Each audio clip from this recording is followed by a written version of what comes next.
L-sponsors tiegħi tal-programm il-Verita huma Iż-żadora ta' Beauty ta' taslima għal ċari bi prodotti ta' Framezi, Lourdes Opticians ta' San Ġwan għan-Nuċċali, Irena Iżaeva ġewwa l-Awra għad-Dwiefer u Model Elegance ta' Buġibba u ħal-qormi għall-ilbisi. Nirringrazzjahom minn qalbi.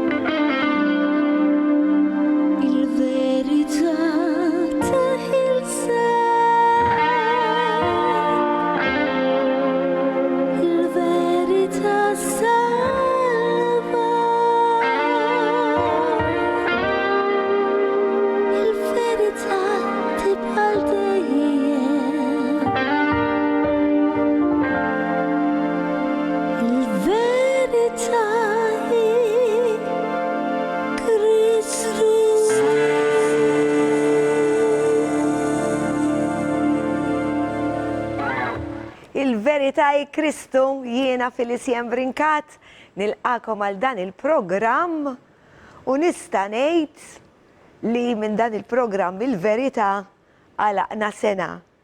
Alla jbierek, nirringrazzjaw il-Mulej tal-ħajja tan-nifs li jtina laqas irid nemmen li għaddit sena diġà u għadna għaddejjin b'dan il-programm.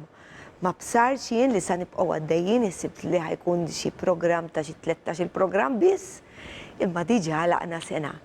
U dan għaliex? Għaliex il-Mulej iridna inxandrulkom il-kelma tiegħu għax iħobbkom, għax iridkom salvati. Għax salvati tgħiduli minn xiex? Dejjem ngħidha jiena mill-infern. Bid-dem ta' Kristu aħna nistgħu nsalvaw biss. Li nemmnu fi Kristu. Mhux blopri tajba biss, dawk huma tajbin, imma anke min ma jemminx ukoll jagħmilhom. Imma mingħajr Kristu ma nistgħux immorru quddiem il-Missier. Għax aħna ħżiena, imma bis-saħħa ta' Kristu le. U jimlina b'dil imħabba u dan is-sabiħ tal-ħajja li fil-ħajja fid-dinja u ħafna ħażin. Mela nfakkarkom li jieni għandi paġina fuq Facebook, hemmhekk ibatuli qed nieħu gost li qed nirċievi messaġġi minn għandkom kemm privat u kemm fuq il-wall, qed nipprova nsiba bil-Malti fuq il-ħajt insomma ta' Facebook. U tinsewx li daw il-programmi qed ikunu qed intellawhom ukoll fuq YouTube. Qafsu il-like, subscribe u l-qampina ħalli kull darba li ntella xi programm tirċievu intom u tkunu tistgħu taraw bil-kumdità ġo darkom. Tistgħu anke tkunu qegħdin jinnaf ġo sodda.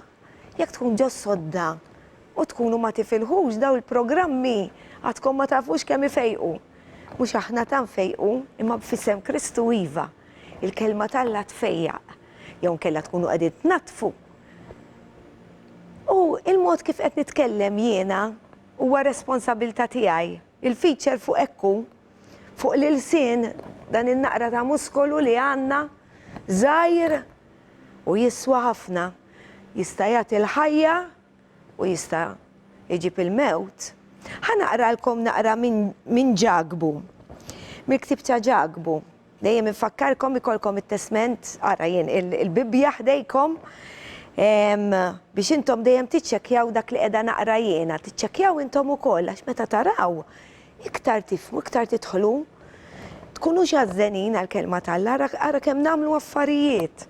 U rridu nleħqu memma u bit-tfal tagħna noħduhom l-emla u dak imbagħad għall-kelma tal-Alla ma nsibux ħin li hija l-ġitta lina.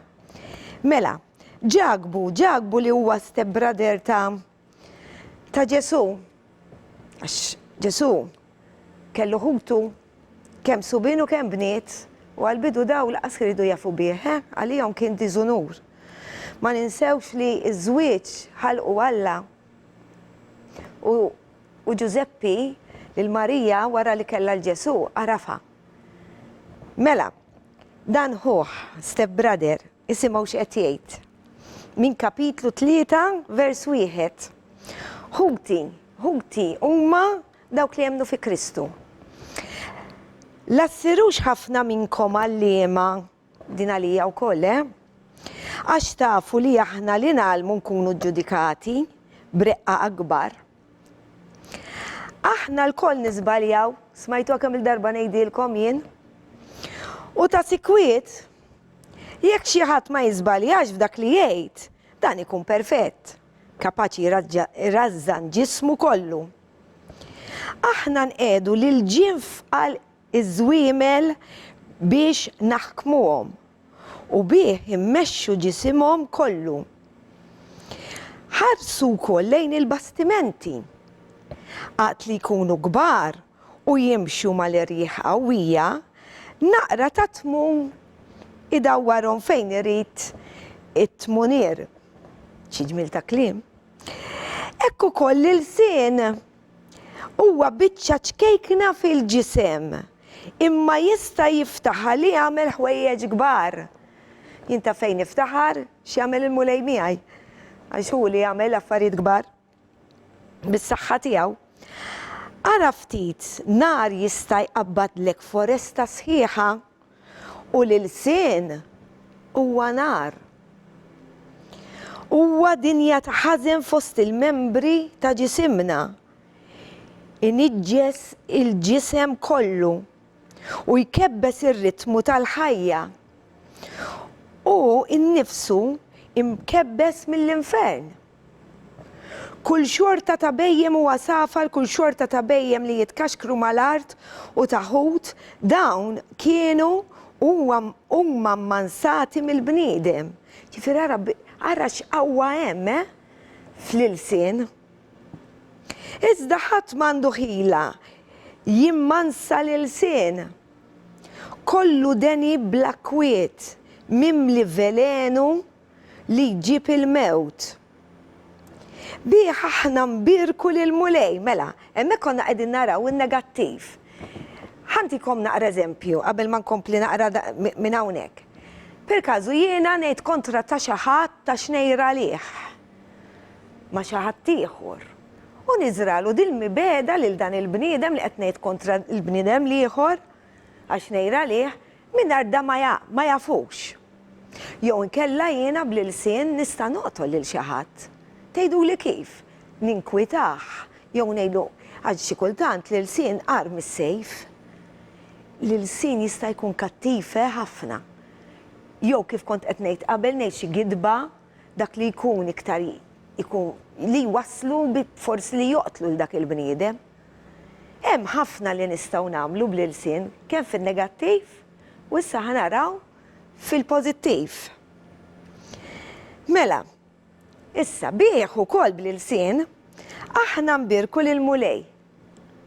Lill-missierna li bih nistħu lill-bniedem ġbija ta' Alla, ġifieri anke ġieli aħna nistħu lill-bnedmin, u dak jasar irridu noqogħdu attenti x'ikunu qegħdin ngħidu ta'. Anki perkażu ngħidu għallu lidna stess. Anki jekk immut basta narak, għalfejn tgħid immut. Għalfejn, għax dak l-affarijiet nistgħu nġibuhom fuqna, rridu noqogħdu attenti. Ħafna, anke li nistħu ġieli jirrabjawna tfal u ngħidulhom ċerti affarijiet, noqogħdu attenti ta' għax jasal. Irridu dak il-ħin jitolbu maħfra. Importanti ħafna. U min xi ħadd forsi li huwa tal-Mulej, xi ħadd ikun irid jisħtu, kunu għafu li aħna protetti hemm il-Mulej, forsi girfa li jista' jkollna, imma mhux li ninseħħtu, għax aħna l-Ispirtu Santu huwa aqwa minn dak li hawn fid-dinja li huwa x-xitan. Aħna imma sintendi rridu nkunu paċi ma' Alla, x'inbilli għax jiena perkażu għandi l-Ispirtu Santu mbagħad nagħmel li rrid, għax imbagħad l-Ispirtu Santu ma jkunx jista' jaħdem fija, ma jkunx jista' jipproteġini. Nispera li qegħdin tifhmuni. Għax l-ilsien huwa importanti ħafna.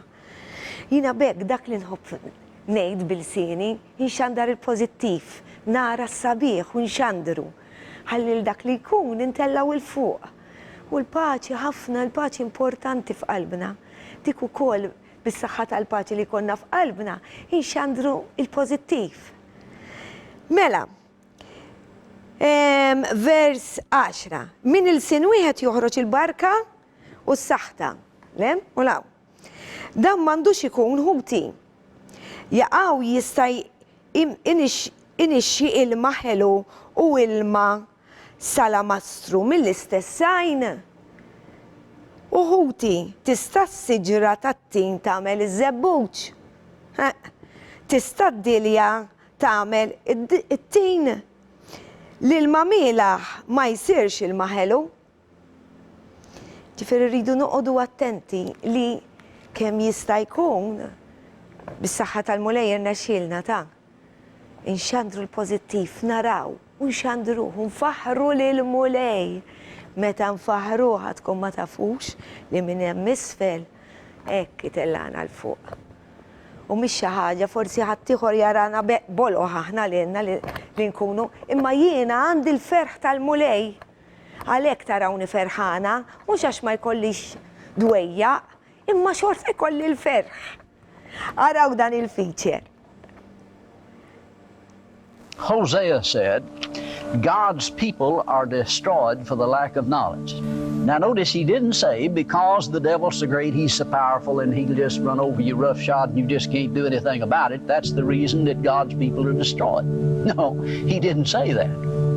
He said God's people are destroyed for lack of knowledge, failure to have knowledge and understanding, and because of that they're destroyed. Jesus said, by your words you will be justified, and by your words you will be condemned. You settle your destiny by the words you speak. Many of us as Christians are very careless and delinquent in the use of our tongues. People say, I'm dying to see you. Don't ever say that. Americans say, I was tickled to death. Don't say that. No, it's not a laughing matter. I can understand you can laugh. But never say anything about yourself that you wouldn't want Jesus to make happy. Don't underestimate yourself, because God thinks you're precious. He invested the blood of Jesus in you. When you are, quote, humble and criticize yourself, what you're really doing is criticizing God's handiwork. Because the Bible says we are His workmanship.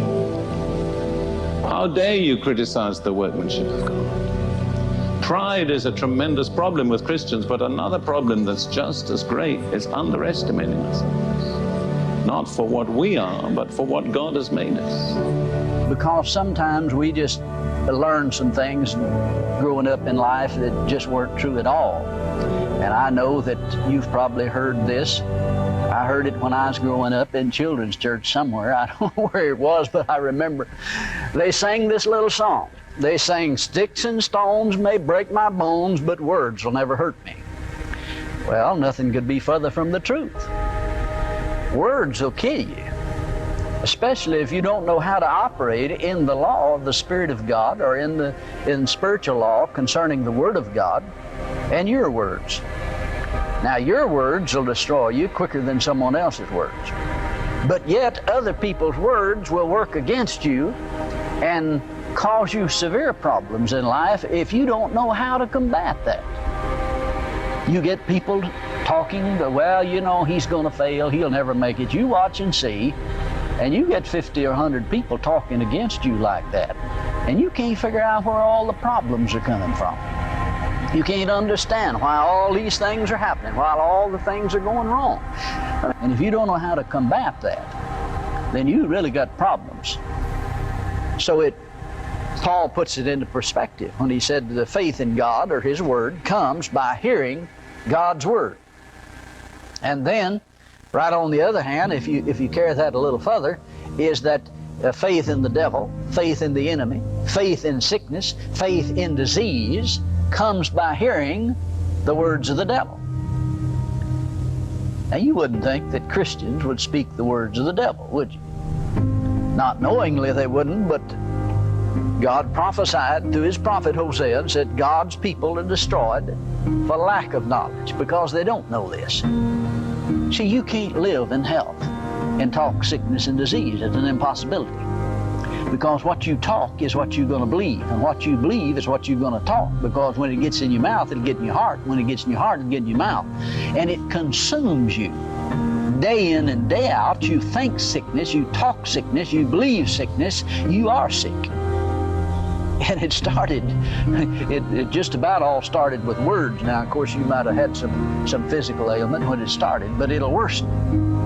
Anything will when you talk about it. Your problems will multiply when you zero in on the problem and talk the problem.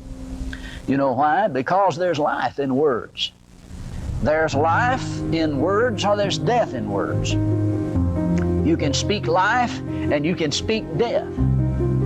Out of the same mouth proceeds life and death, depending on what you speak. God said to his Son, to the Holy Ghost, let us make a man, a woman, somebody just like us, and let us give him dominion, and let them be masters of all of life. God's ideal for you is that you might master all of life. Master your marriage, master your finances, master your problems in life. You're a master. You're made in the image of Almighty God.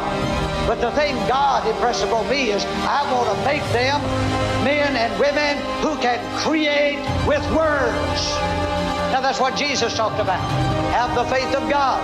For whosoever shall say to this mountain, be thou removed, and be thou cast into the sea, and shall not doubt in his heart, but shall believe that those things which he saith shall come to pass, he shall have whatsoever he saith. You see, Jesus is talking about the creature is created in the image of God, who creates with words. All of your situation right now is a product of how you've been talking. You talk down, you'll go down. You talk defeat, you'll be defeated. You talk lack, you'll have lack. You talk depression, you'll have depression. But if you'll talk blessing and glory and victory, you'll have it.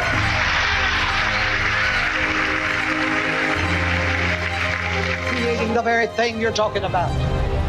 When you say, Brother Osteen, I'm not going to lie about it. If I'm sick, I'm sick. If I'm weak, I'm weak. If I'm in debt, I'm in debt. I don't want you to lie about it. Just read what God's Word says and agree with God. The Bible says, let the weak say, I am strong. Let the weak say. He didn't say, I'm not weak. Let the weak say. What shall the weak say? It didn't say, let the weak pray. It's all right to pray, but I'm telling you, there's a time to say and not pray. You can wear your carpet out until you get carbuncles on your knees and never get anything from God until you learn to use your mouth and agree with God. James said the tongue is like the rudder on a ship. It's a very small part of the ship, but it determines exactly where the ship will go. And we determine the course of our lives by the way we use our tongues. You can say the right thing and make the words of your mouth agree with the Word of God. Or you can say the wrong thing and cause your life to go off course. And you'll either come safely to harbor or end in shipwreck, according to the use that you've made of your tongue. So if you're ever going to be effective in your work of the gospel or for Jesus or in ministry or in business or anything else, there must be a discipline in your life in the words you speak. Because there's times that you just like to throw up your hands and just say all kinds of things, make all kinds of bad confessions. But that's not the time to do it. That's the time to gird up the loins of your mind with the Word of God and begin to proclaim what God said. You see, that's where you find that most people add to their failure, add to their problem, is they get down on themselves and begin to talk against themselves. Now the devil knows what Mark 11:23 said, knows what Jesus said in Mark 11:23. Whosoever shall say to the mountain, to the problem, to the situation, to the financial situation, to the physical situation, to the social situation, to the family situation, to the marriage situation, whosoever shall say to it, be removed, be cast into the sea, depart, be gone, to the problem area sea, that's what he's referring to, and shall not doubt in his heart, but shall believe those things which he says shall come to pass, he shall have. He shall have. Doesn't have it then, the completeness of it, but he shall have whatsoever he saith. This is important that we understand that God's word, when it was spoken, was powerful. It still hadn't lost any of its power. That word is still as powerful as it was. I remember something the Spirit of God said to me years ago. I was praying in the Spirit, and he said, my word has not lost its power. And he said, my word is not void of power. But he said, my people are void of speech. In other words, when the word of God promises healing or health, he said, the word is not limited in its power to bring that. He says, my people are limited in their speech. They speak as the world speaks. Doubt and unbelief, and they speak the words of the enemy instead of proclaiming what I said. He said, even as there is creative power in my word that comes forth as you speak it to cause the manifestation of that promise in your life, he said, even so is there evil power present in the words of the enemy to afflict and oppress everyone that speaks them. Now, I want you to think about that for a minute. He said, if you speak the words the enemy speaks, then there's power in the enemy's word to afflict and oppress you. That's where he gets his power. He gets it out of your mouth. See, the devil knows that God said that you can have what you say if you believe and doubt not in your heart. He knows he can't stop Mark 11:23 from working because it's a fact, it's a law. So what he has to do is to convince you to use it in reverse. Taraw x'qawwa għandu l-ilsien.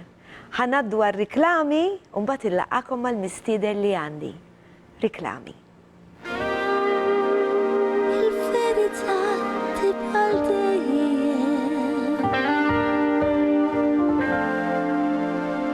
Il-verità hi Kristu.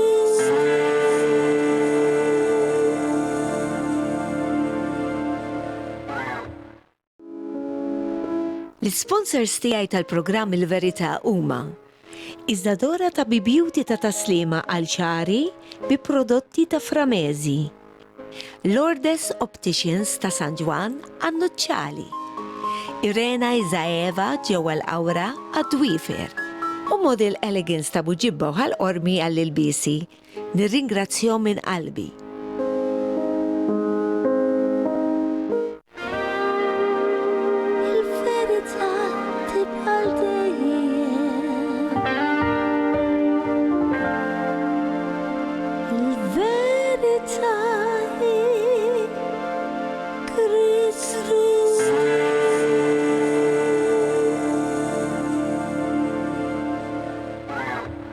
Mela, nilqakom ma' tieni parti tal-programm il-Verita u l-mistieden tiegħi huwa kemm il-darba rajtuh huwa Ingliż huwa Brother Pete. Thank you for coming again.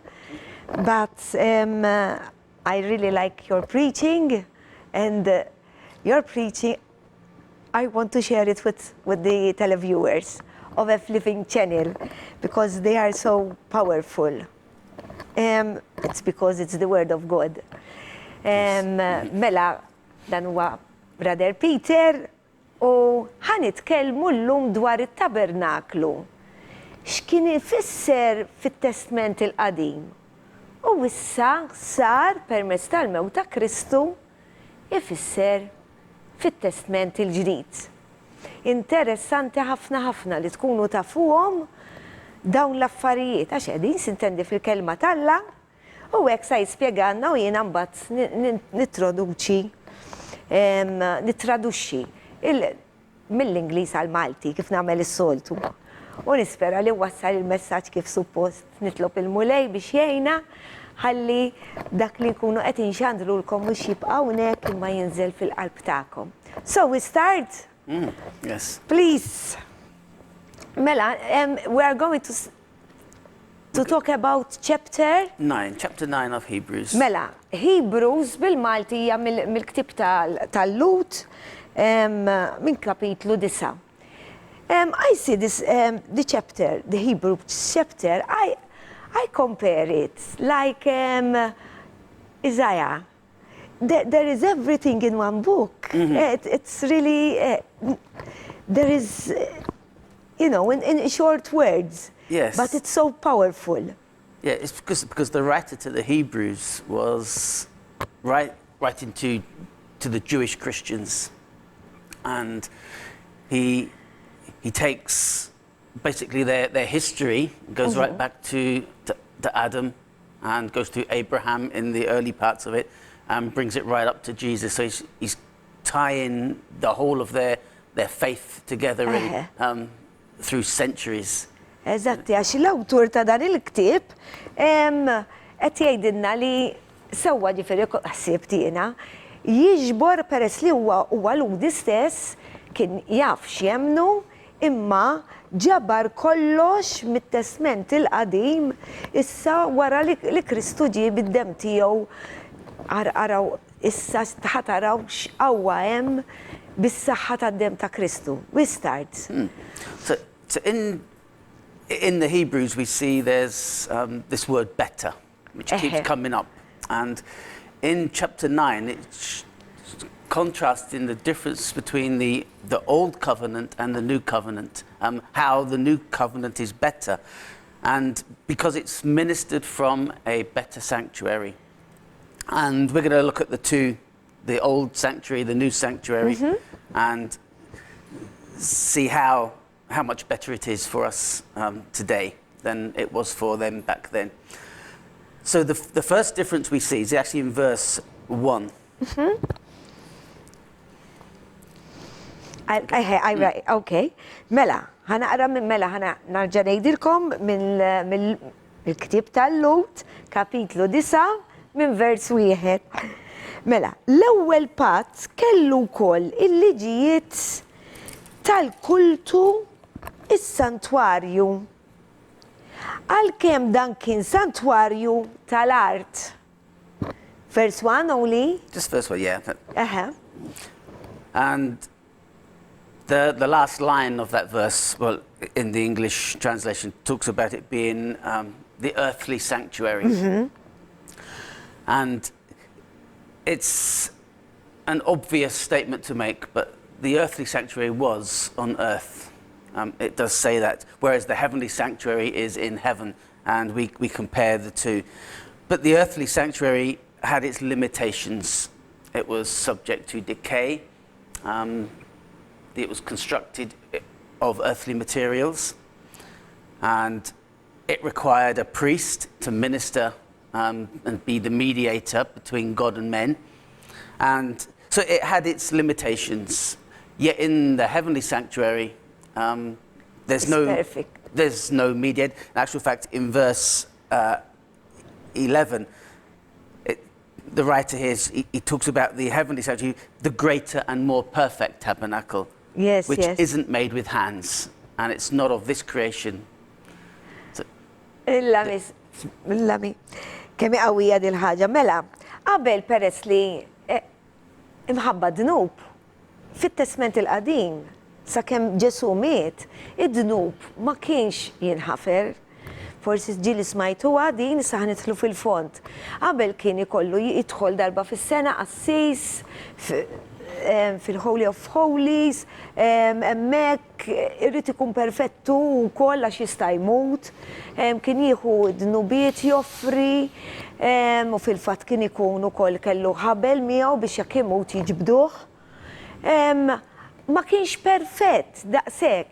Immissa għax qabel kien tal-art. Issa huwa aħjar bis-saħħa ta' Kristu għax issa qiegħed dan is-sattwarju qiegħed fis-sema. U m'għandna bżonn tal-ebda bniedem bħalna.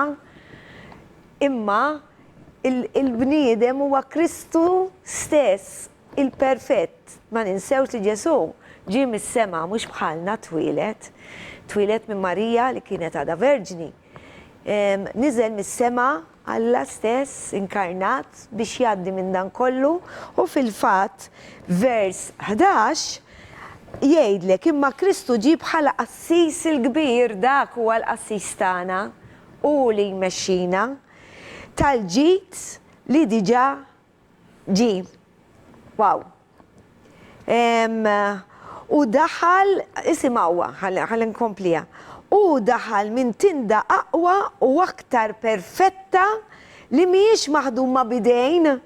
Mela t-Tabernaklu mhuwiex bl-idejn xi ħaġa li jagħmilha l-bniedem. Qiegħda ċara u tonda din. Bl-idejn il-bniedem jiġifieri mhijiex ħolqien ta' din l-art. U daħal darba l-dejjem fis-santwarju, mhux bis-saħħa tad-dem tal-mos u tal-oġġiela, imma bis-saħħa ta' demmu stess. U hekk kiseb fidwa għal dejjem. Din spjegata kompletament, m'hemmx. Għax Alla tinsew xuwa spiritu u verità u tmorru fejn tmorru. Hemm Alla. Tistgħu titolbuh kullimkien. I was telling them that God is everywhere. We don't need to go in front of something, man-made something, to go and meet Jesus, because Jesus is everywhere. It can be in our bedroom, our kitchen, everywhere. Yeah. And everywhere, outside, inside. Everywhere. He is everywhere. And it's very simple. He made it easy for us. He did, yes. So if it's raining or cold, we don't need to go somewhere in front of something man-made to go and pray, because we can find him everywhere. Wow. We continue. Yeah, one of the biggest problems with the earthly sanctuary was, we mentioned the priest, because he had to minister through the earthly sanctuary, but he himself was under the curse of sin. That's what I was telling them, that he used to have a robe, Yes. and he would have died if he wasn't, he didn't perfect in front of the Holy of Holies. That's what I was telling them. Was I right? Yes. Yes. Yes. Okay. Yes, he was. Yeah, and he had to offer his own sacrifice for his own sin before he could offer the sacrifice for the sins of the people. But obviously in the New Testament, Jesus, it says in verse 12, he went into the most holy place with his own blood. I read it. He offered his own blood to the Father, and that was accepted. And so because he was perfect, he was the only one able to do that. He didn't need to offer for his own sin because he was sinless. And that just goes to show the inferiority of even religion. Because everyone that ministers through, even pastors and priests and all those that are involved in leadership in the church setting, they themselves, you, me, we are all under the curse of sin. Yes. But for the grace of God who has forgiven us and cleansed us. But Jesus himself was without sin. Amen. Which makes it so exciting when you're looking at this heavenly sanctuary. Yes, that's why I'm smiling, because għax Ġesu kien il-perfett, aħna nizbaljaw. Aħna maħniġ den li morru qudiem Alla. Nistgħu mhux nagħmlu affarijiet tajba u ta' karità u għax xorta. Aħna maħniġ den, għax xorta nizbaljaw. Imma hemm Ġesu li jaqbeż għalina, huwa l-avukat tagħna. Wieħed biss imma avukat għax hu li jagħmel is-sagrifiċċju għalina. Qabel il-qassis rrid jagħmel joffri s-sagrifiċċji qabel ma kien jidħol kif qedtilkom taħt it-tinda hemmhekk biex joffri s-sagrifiċċji għad-dnubiet tal-oħrajn ukoll.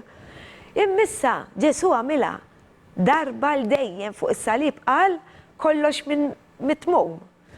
It is all finished on the cross. Once and for all. Once and for all. Ġifieri, aħna min kunu fejn inkunu nistgħu nitolbuh maħfra lill-Missier f'isem Ġesu u dnubietna jkunu maħfura. Konsegwenzi mbagħad ikun hemm. Għax la nkunu għamilna l-ħażin, ikun hemm il-konsegwenzi għalina li ma jkunx iridna nagħmlu dnubiet imma issa fidejna dil ħaġa. Yes. Then if we move on, we see in verses 2 to 5. Okay, There's a few verses there, so read those. Fis-santwarju kien hemm tinda dik ta' quddiem li fija kien hemm il-kandelabru u l-mejda tal-bronz tal-preżenza quddiem il-Mulej. Din it-tinda kienet tissejjaħ il-post qaddis, dik hija Holy of Holies, għax naf iktar bl-Ingliżi. Mela, imbagħad wara t-tieni velu kien hemm tinda oħra, dan kif kien qabel ma Ġesu miet, li kienet tissejjaħ il-post il-qaddis, din hija Holy of Holies. F'din kien hemm l-artal tad-deb għall-inċens u l-arka tal-patt miksija minn kull naħa tad-deb, bid-deb, li fija kien hemm biqja tad-deb bil-manna, il-virka ta' Aaron li minna kien ħireġ il-wart u twavel tal-patt. Ara kemm kien jeħtieġ affarijiet qabel ma Ġesu miet. Fuq l-arka kien hemm il-kerubini tal-glorja jattu latu ta' tpattija għad-dnubiet. M'hemmx għalfejn hawnhekk nidħlu fl-irqaqat kollha. Okay. What we read in these verses is about the construction of the tabernacle in the wilderness. And we see here, because the writer here is telling us that in the tabernacle, and he describes all the different pieces of furnishings. And the study of the tabernacle shows us it all points to Jesus. Everything in the tabernacle is a shadow or a type of Jesus in the new. Mela, daw forma ta' amara li bdejt insemmi jiena huma shadow del ta' Kristu, kollha jħarsu lejh. Ġesu ma ġiex meta twiled biss, ma ninsewx li bih kollox sar ikkreat id-dinja, kollox bih sar qiegħda fi Ġwanni wieħed. Ġesu anke fit-Testament il-Qadim hemm qiegħed bħala shadow. U tissemma ħafna per każu di word, il-kelma huwa l-kelma. Il-kelma ġiet fid-dinja. There's a verse that really is powerful also in the Old Testament. I was telling them that Jesus Christ is also in the Old Testament. It's like a shadow. Yeah. And even there's a verse that says the word came down. And the word is Jesus. Yes. How powerful. Jekk jaħasra taqraw il-kelma talla, anka tiġu Bible studies, ibatu li nħalli ngħidilkom fejn għamlu b'xejn jaħasra. B'xejn. Mamma mia kemm għandna xi ngħidu. Irridu ngħaddu għar-riklami u nkomplu dan is-suġġett. Mela, araw dawn ir-riklami, għax bis-saħħa tar-riklami jsir dan il-programm ukoll u kemm jista' jkun tagħmlu tixtru minn dawn li jituna fis-sens biex nagħmlu dan il-programm u niġu ħalli nkomplu dan is-suġġett verament interessanti. Kif dejjem għax il-kelma hija mill-bidu sal-aħħar interessanti. Riklami. Il-verità tibqa'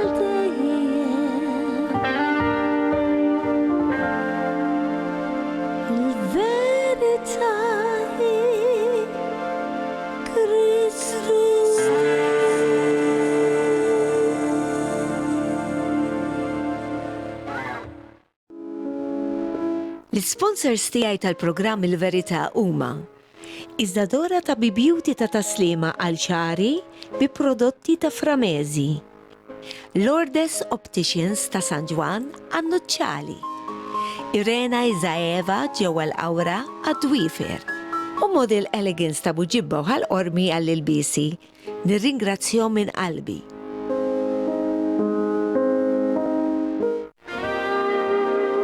Il-verità tibqa' dejjem. Il-verità hi Kristu.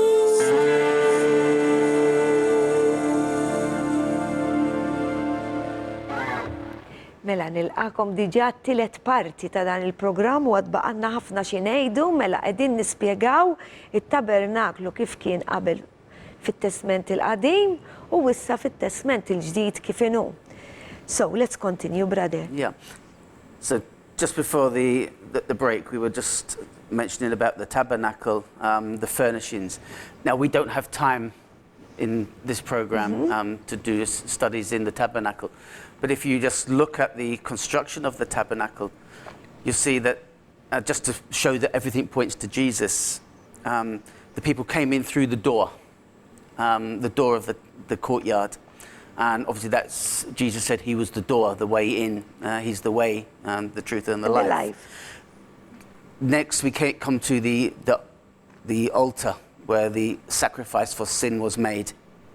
And Jesus is our sacrificial lamb. He died and was sacrificed on our part. Then before the priest would come into the most holy place, there was the laver, or the place for them to cleanse themselves and wash themselves, you know, and Jesus cleanses us, he washes us, makes us fit for the presence of God. Coming in through into the most holy place, there is which we read in the scriptures, the light, the candelabra, Jesus, the light of the world. Let's take it step by step so that I don't forget anything. Yes, because this is very, very important. So, we started from the tent. From the door. Mela, qabel il-qassis rrid jidħol mill-bib. U l-bib aħna nafu li huwa Ġesu. Through him, minnu rridu ngħaddu. Mela, dik waħda biex noriwkom aħna kif kienu qegħdin dawn l-affarijiet li semmejna qabel iħarsu lejn Ġesu. So, the door. Then the altar for the sacrifice. Bat kien hemm l-artal. U aħna għamilna wkoll programm fuq l-artal xi jfisser, issa m'hemmx artal magħmul mill-bniedem għax l-artal huwa Ġesu Kristu stess. Jesus is himself, the altar now. Yeah. Yes. That was the wash basin for the cleansing. Mela, mbagħad kien hemm ukoll biex jitnaddaf u Ġesu naddafna mid-nubiet. Wow. Coming into the most holy place, or into the holy place, you have the candelabra on the left-hand side. Mela, għanna that's the manorak, is it that? Dik tal-lut. Mela kienem dik li tkun jinsajek un bat ħafna ħerġin kienet bid-dawl. Għax Ġesu huwa stess huwa d-dawl. On the opposite side, the table of bread. Jesus is the bread of life. Kienem ukoll il-ħobs. U Ġesu huwa il-ħobs tal-ħajja. Mhuwiex il-ħobs ta' il-ħajja stess, ġifieri. Just before the veil, there was the altar of incense where the prayers were offered up, and our prayers are offered in Jesus' name to the Father. U qabel kien hemm l-inċens, u kien hemm fejn kien hemm il-velu, kien hemm l-inċens, u issa hemm Ġesu stess. Li dik ir-riħat fuq meta aħna faħru l-Alla. Il-missier ikun qed jara lil Ġesu fina. Wow. What's going to bring us on to our next point is then there was the veil, which separated God from everybody else. Mela, kien hemm dak il-velu qabel, it's the curtain that was, kien hemm biex minn fejn jidħol il-qassis. Issa dik il-purtira itqaċtet u nfetħet meta Ġesu miet għalina fuq is-salib. Wow! jiena mhux darba fis-sena niċċelebra il-resurrection meta qam il-mewt, imma kuljum irridu niċċelebrawh. Dan huwa l-ferħ, dan li ridna l-Mulej li niċċelebraw. Kuljum ta' mhux darba f'sena, jew kellha niftħu qalbna f'dan iż-żmien tar-randan u hekk u niftħu qalbna u nidħlu fina. Kuljum irridu nidħlu fina u numiljaw ruħna u nitolbuh maħfra ta' dak li nkunu għamilna. Mhux darba f'sena meta jiġu dawn. Le, ir-relazzjoni kuljum trid issir, irid ikun hemm Alla, f'isem Ġesu. Kuljum.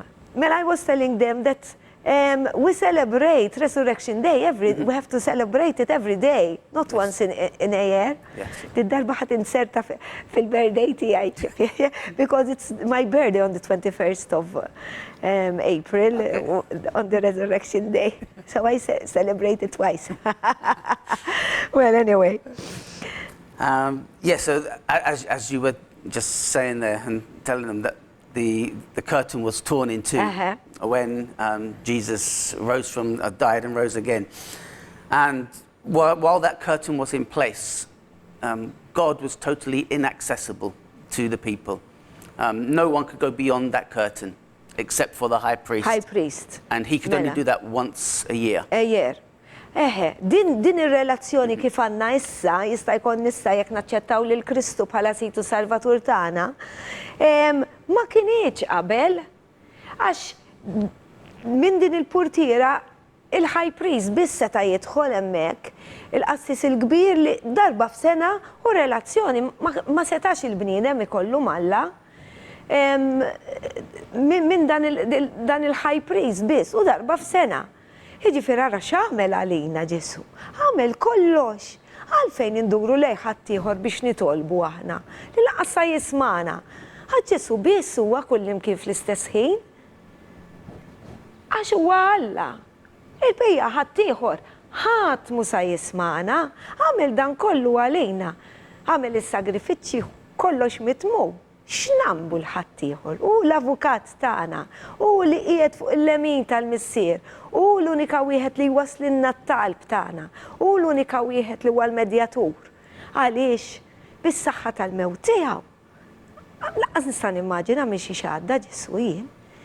Għalija, għal-dnubieti, u għad-dnub ta' dawk li jemnu u ħajemnu. Yes. Let's read verses 7 and 8. Yes, okay. Mela, 7 and 8. Imma fit-tieni waħda jidħol biss il-qassis il-kbir, darba fis-sena biss kif konna qegħdin ngħidu. U ma jidħolx mingħajr ma jieħu miegħu id-demm li hu joffri għalih innifsu għan-nuqqasijiet li jagħmel il-poplu bla ma jkun jaf. Smajtuha kif kont qed ngħid I was telling them about this. And 8 as well. 8 as well. Yes. B'dan l-Ispirtu Santu jrid ifisser li triq li tieħu għas-santwarju għadha mhix miftuħa sakemm hemm wifqa l-ewwel tinda. Till 8, you said? Yes, till 8. Yeah. So what that's showing us is that while ever the earthly sanctuary was established, like the tabernacle or the temple, there was no way for people to reach God. To reach God, mela. And Jesus had to come, he had to die in order for the heavenly sanctuary to become opened up so that we could have access to God the Father ourselves. And that just goes to show you that there had to be a change. This temporary structure in the Old Testament had to be replaced with something more permanent and, as we read at the beginning, not of this creation. So it had to be something that was God-made. From above. From above. Mela, kif diġa kont qed nispjegalkom jiena issa m'għandniex bżonn immorru quddiem affarijiet magħmula mill-bniedem għax issa hemm Ġesu li huwa l-Ispirtu, fl-Ispirtu fil-Verita għalilna biex nitolbu fl-Ispirtu fil-Verita, u għamel kollox, lestinna lina, fetħinna triq biex nistgħu mmorru quddiem il-missier. Kull fejn inkunu nistgħu nkunu fid-deżert għax ukoll hemm ikun. Ikun anke fil-qiegħ tagħna meta nkunu hemm fil-qiegħ, inkunu anke ara taħsbu li meta aħna nagħmlu xi ħaġa ħażina nistgħu nkunu mhux l-ikbar kriminal fil-fatt Pawlu x'kien. Taqtawx qalbkom, duru lejn Alla u jtolbuh maħfra. Tgħidux dak daqskemm għamilt ħażin jien, kif se jaħfirli, dik ix-xitan ikun qed jgħidilkom. Għax il-missier għandu qalbu tajba. Għandu tant ħnien għalina li dak li jrid li numiljaw ruħna nitolbuh maħfra u nduru lejh. Bis-saħħa ta' Kristu dan jista' jsir. Meta tridu, tħallux l-għada jsir tgħidu ħanagħmel hekk l-ewwel. U mbagħad naraw għax illum hawn u għada ma nafux. U l-ġenna u l-infern jeżistu għax la qiegħda fil-kelma tal-Alla hemm qegħdin. Issa l-għażla fidejkom. In verse 24, it tells us that Jesus didn't go into that earthly sanctuary, he went into heaven. So if you'd like to read that. Verse 24, it's highlighted. Għax Kristu ma daħalx f'santwarju magħmul bidejn il-bnedmin li hu biġbija ta' santwarju veru, imma daħal fis-sema stess biex issa jidher għalina quddiem Alla, dak li kont qed ngħidilkom. ċara ħasra ftul Bibbja ħalli tkunu tafu l-verità. U daħal hemm mhux biex minn żmien għal żmien joffri lilu nnifsu bħala l-qassis il-kbir jidħol kull sena fis-santwarju biex joffri demm ħaddieħor. Li kieku kien hekk, I'll continue verse 26 as well. If you want, yes, yeah. Yes. Li kieku kien hekk, kien ikollu jbati ħafna drabi sa mill-ħolqien tad-dinja. Iżda issa darba l-dejjem meta waslet il-milja ta' żminijiet biex ineħħidnu bis-sagrifiċċju tiegħu. Lest. Għax kieku ilu jbati, il-sagrifiċċju lest. Once and for all. Once and for all. Yes. Yeah, and that's showing us that the new heavenly sanctuary isn't the shadow. This, like the Old Testament was, this is the fulfillment. Yes. Everything that the Old Testament points to was fulfilled in Jesus when he died on the cross and was raised to life again. Yes, issa dak li kien fit-Testament il-Qadim m'għadux id-del issa ta' Kristu. Issa din tlestiet lesta kollox għalija. Kollox, jaħsra, kollox kieku tkunu tafu x'għamel Ġesu. Mamma mia. Incredibly, yes. And what we actually see, because I started off saying about the book of Hebrews was written for the Jewish Christians and tying up their past, so where they had come from and where they were at the point of the time of the letter. And the writer here is really encouraging these Christians not to go back to the old system, the old way. And we can fall into the trap or the danger where we go back to the old system, which basically is just a religious system, not living life as we should in free in Jesus, who's opened up the way for us to have access. That's why we don't need, and actually Timothy tells us, there's only one mediator now between God and man, and it's the man, Christ Jesus. We don't need any other person in order to mediate, like they did in the Old Testament, because that was the setup, the system. But in the New Testament, we're totally free in Jesus. Free, amen. And we mustn't cling to those ceremonial rituals and things, traditions and things that we can get tied down with and into bondage with. Mela, dan il-ktieb qiegħed għallut imma qiegħed għalina wkoll, għallut Kristjani. U qiegħed jgħidilhom dak l-awtur biex ma jmorrux lura ta' kif kienu qabel, għax dik hija nassa. M'għandniex għalfejn aħna issa meħlusin. M'għandniex għalfejn immorru nagħmlu l-affarijiet magħmulin mill-bniedem. Le, xejn, easy issa. We are free, meħlusin. It was our team of last Sunday's theme, last Sunday service. Il-lami, jasra, titbedux minn Alla. Jista' jkollkom dan il-ħelsien għalhekk tarawni jiena bis-sima fuq fommi. U sabiħa u jgħidu li għandek xi ħaġa differenti anke minn ma jafnix. Dan huwa l-ferħ tal-Mulej. I'm telling them that's why I smile. It's because I have the joy of the Lord. This is what He has brought in us. He wants us. But it depends on us if we choose Him or not. Yes. Yes. And I already told them about what you've said in English before. The Holy Spirit, and we have the same Spirit, brother. Okay, let's, in these few minutes we have, let's read verses 9 and 10. Okay. Verses 9 and 10. Mela, din it-tixbija għal dan iż-żmien. Skont din it-tixbija, l-għotjiet u s-sagrifiċċji li wieħed joffri ma jistawx jagħmlu perfetta il-kuxjenza ta' min ikun qiegħed joffri l-kult. Huma m'għandhomx jaqsmu biss ma' ikel, xorb u ħafna ċerimonji ta' ħasil liġijiet li joqtlu l-ġisem mogħtija sa ma jasal it-tiġdid. And 11 as well. 10. No, that's 10. Because what this is showing us now, it says that it was ineffective. The old system, the old sanctuary was ineffective to change people. It only dealt with surface cleansing. It says it wasn't able to make perfect those who came that way. It says it was concerned with foods and drinks, various washings, fleshly ordinances, and these were. Now, in English, it says imposed until the time of Reformation, until the time that Jesus would come. This was the rule, the law. They had to do this. It never changed their lives. It only superficially covered their sin. Qabel, għax peress li d-nub kien jitatta, il-bniedem, bekk konna minnilkom aħna programm ukoll fuq l-infern, qiegħed fuq YouTube da. Abrahams kienu jmorru qabel, ma kienux jmorru ħdejn il-missier. Qabel kienu jmorru f'Abrahams bosom li kienet minnu tajjeb u l-oħrajn kienu jmorru speċi ta' infern.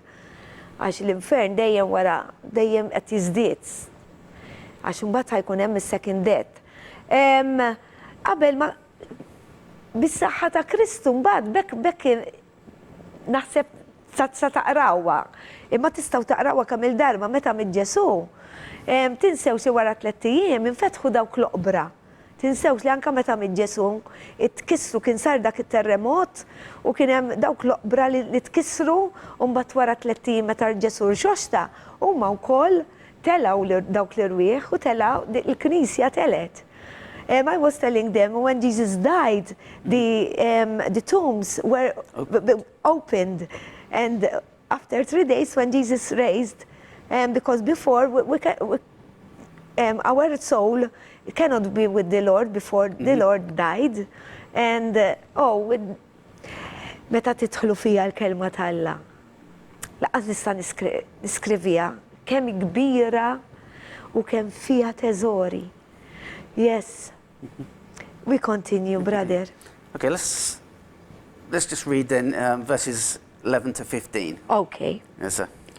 Mela. These are good verses. Yes, yes. Imma Kristu ġi bħala diġa qrajnija, ma narġaw naqrawha tibżax. Imma Kristu ġi bħala l-qassis il-kbir tal-ġid li diġa ġi. U daħal minn tinda aqwa u aktar perfetta li mhijiex maħduma b'lidejn il-bniedem, jiġifieri mhijiex ħolqien ta' din l-art. U daħal darba għal dejjem fis-santwarju mhux bis-saħħa tad-demm tal-mos u l-oġġiela, imma bis-saħħa ta' demmu stess. U hekk kiseb fidwa għal dejjem. Till 12, 11, 12? To 15. To 15. Issa, jekk id-demm tal-mos u l-gniedes u l-irmiet tal-oġla imraxxax fuq dawk li huma imnisċa jista' jqaddishom billi jagħtihom l-indafa tal-ġisem, kemm aktar id-demm ta' Kristu li bl-ispirtu ta' dejjem offra lilu nnifsu vittma safja lill-Alla jista' jnadda fil-kuxjenza tagħkom għallemi l-mejjed biex taqdu lill-Alla ħaj. Wow. Till 15 you said? Yes. U għalhekk, simgħuha, u għalhekk hu medjatur ta' patt ġdid, testament ġdid, biex wara li seħħet il-mewt tal-fidwa tal-ħtijiet li saru fi żmien il-patt ta' qabel, dawk li huma msejħa minn Alla jiksbu l-wirt ta' dejjem li hu wedhom. Wow. Wow, till 15 you said, eh? So while the earthly sanctuary was totally ineffective, and it just covered sin, which is what it says here, for a season and a temporary time. Now, in the heavenly sanctuary, we see the blood of Jesus Christ, as we've touched on already several times, was able to cleanse us, not only on the surface, but deep down inside. And it was as we read here, it was a once-for-all sacrifice. Never has to be repeated again. And I actually like the words in verse 14. It says, how much more shall the blood of Christ cleanse your conscience from dead works to serve the Lord.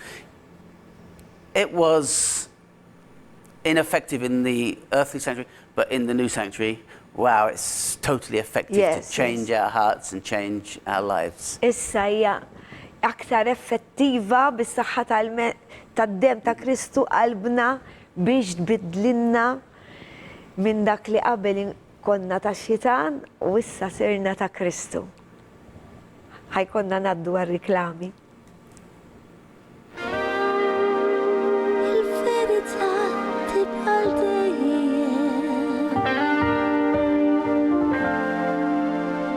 Il-verità hi Kristu.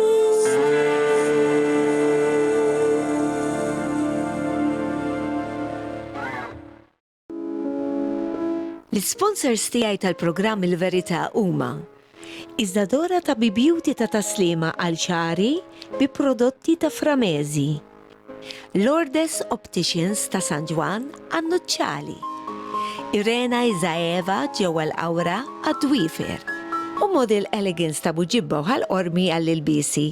Nirringrazzjahom minn qalbi.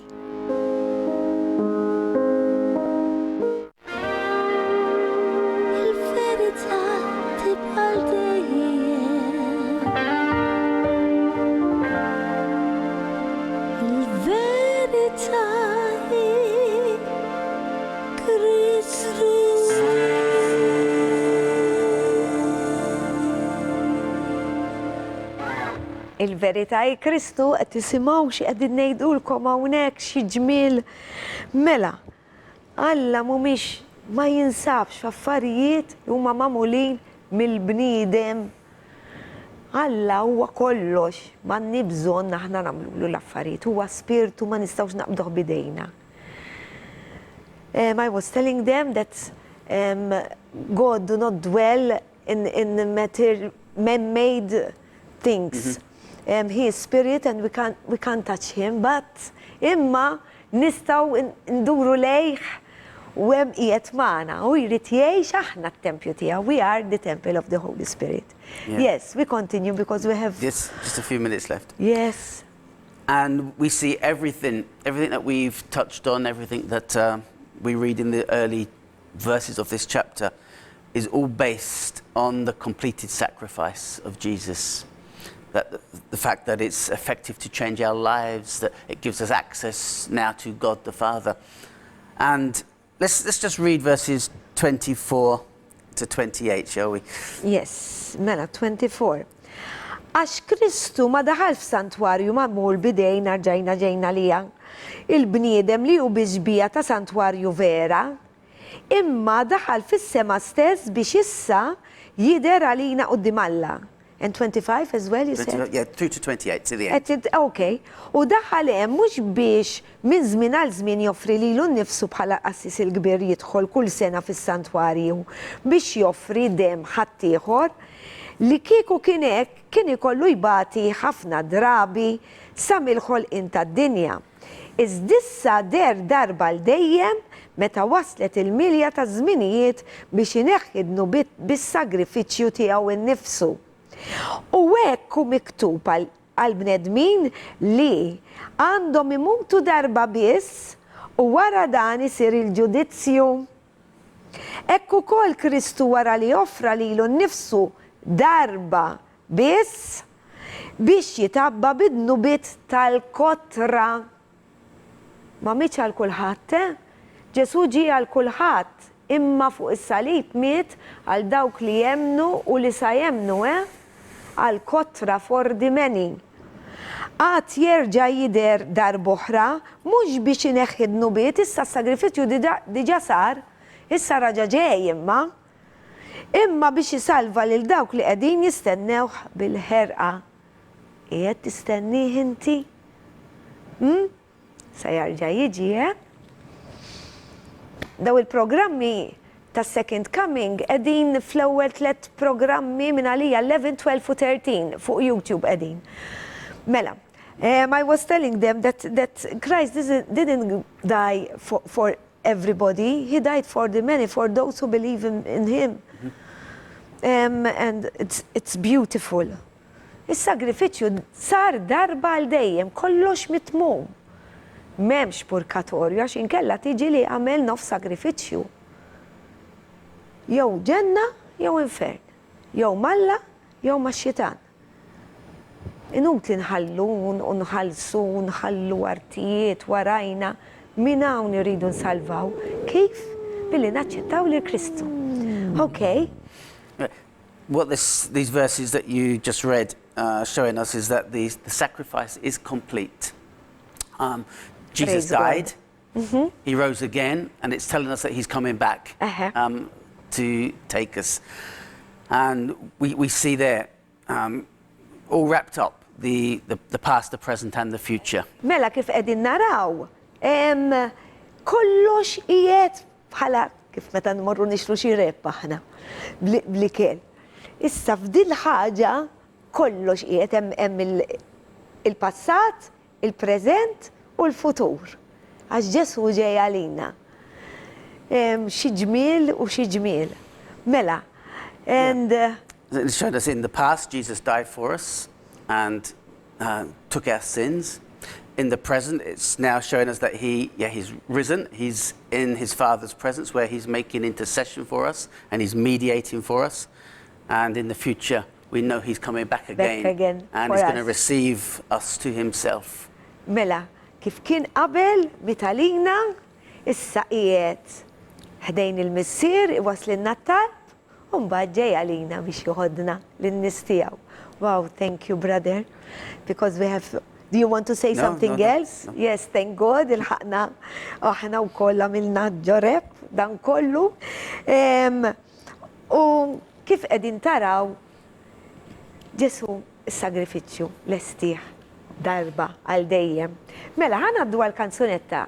Kanzunetta hija paċi. Din hija kompożizzjoni tiegħi fuq kliem ta' Nick Partis li għamilna l-album flimkien.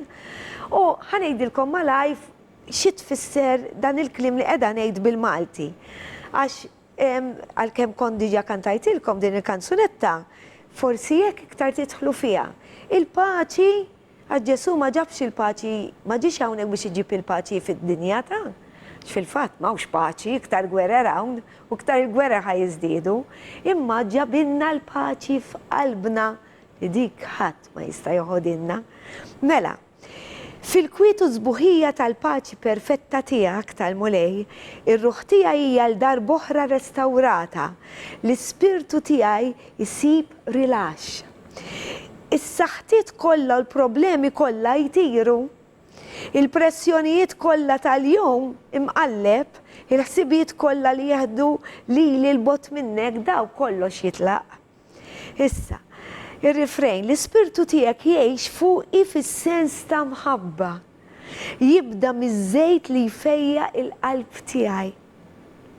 Il-glorja tiegħek iġġib il-ħelsien tal-paċi perfetta u mill-isbaħ.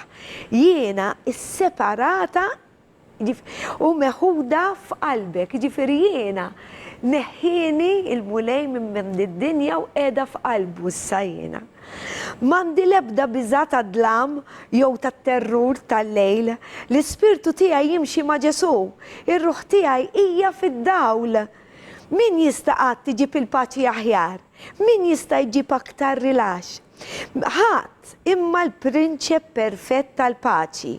U mbagħad il-briċ tgħid hekk, paċi glorjuża fil-kwiet, paċi mill-qedem tal-jiem, paċi li tiddenefixxi il-ftehim, għax fejn jkun hemm il-paċi jkun hemm ukoll ikun hemm il-qawwa, jkun hemm is-serenità, paċi li hija miegħi dejjem.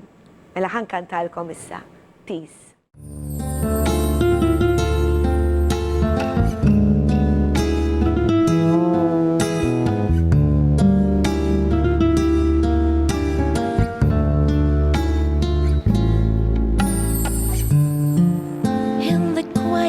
And beauty of your awesome perfect peace, my soul is once again restored, my spirit finds release.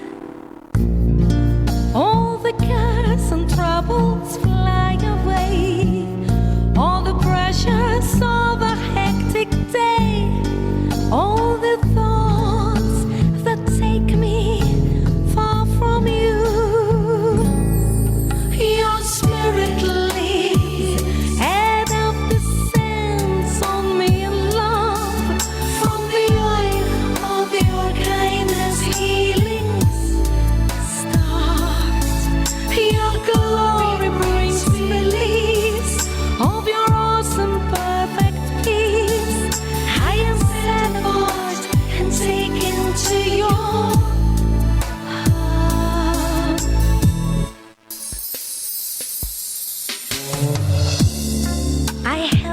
fear of darkness, all the terrors of the night. My spirit walks with Jesus, my soul is in the light. Who could ever bring a better peace? Who could ever bring greater release? No one but the perfect Prince of Peace. Your spirit leads, and of the sense on me in love, from the oil of your kindness healings start. Your glory brings release of your awesome perfect peace. I am set apart and taken to your heart. Glorious peace in the stillness, peace of the Ancient of Days, peace that defies understanding, peace that is with me always. Your spirit leads, and of the sense on me in love, from the oil of your kindness healings start. Your glory brings release of your awesome perfect peace. I am set apart and taken to your heart. Your spirit lives, and la la la on me in love,